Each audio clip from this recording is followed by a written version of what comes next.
ઘી આપણે કઢાઈમાં નાખી દીધું છે। હવે તેને આપણે ગરમ થવા દઈશું। ઘી ઓગળી જાય પછી એની અંદર આપણે ગોળ નાખીશું।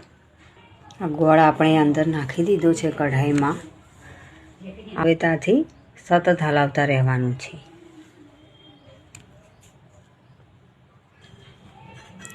ગોળનો પાયો નથી કરવાનો, ફક્ત તેને ઓગાળવાનો છે। ગેસની ફ્લેમ ધીમી રાખવાની છે કે જેથી ગોળ બળી ના જાય।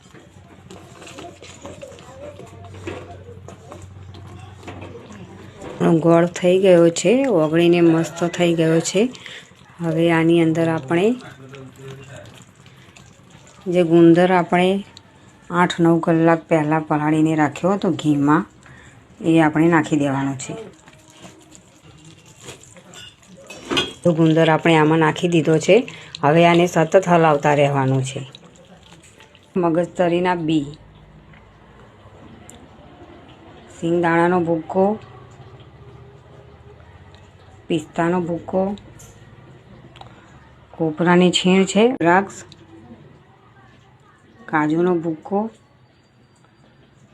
બદામનો ભૂક્કો, 200 ગ્રામની ઘીની બોટલ છે, ગાયનું ઘી છે।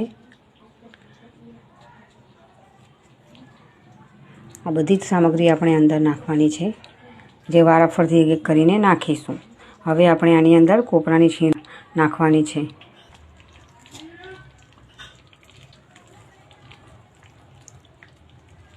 છીણ આપણે અંદર નાખી દીધી છે। હવે આને હલાવી લઈશું।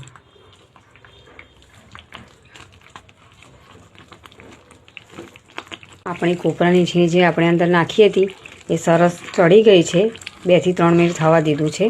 જો કલર કેવો સરસ આવી ગયો છે, સરસ થઈ ગયો છે। હવે આની અંદર આપણે કાજુનો ભૂક્કો નાખીશું।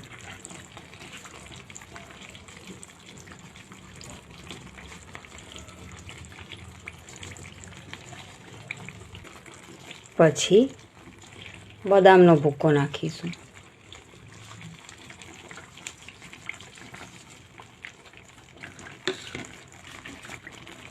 પિસ્તાનો ભૂક્કો પણ નાખી દઈશું। શેકેલી સિંગદાણાનો ભૂક્કો એ પણ નાખી દઈશું। એને આપણે હલાવી દઈશું।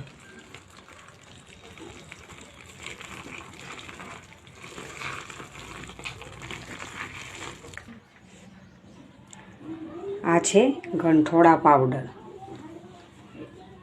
અને આ છે જિંજર પાવડર, એટલે કે સૂંઠનો પાવડર છે। બંને આપણે 2-2 ચમચી નાખી દઈશું। 2 ચમચી સૂંઠનો પાવડર, ગંઠોડા પાવડર,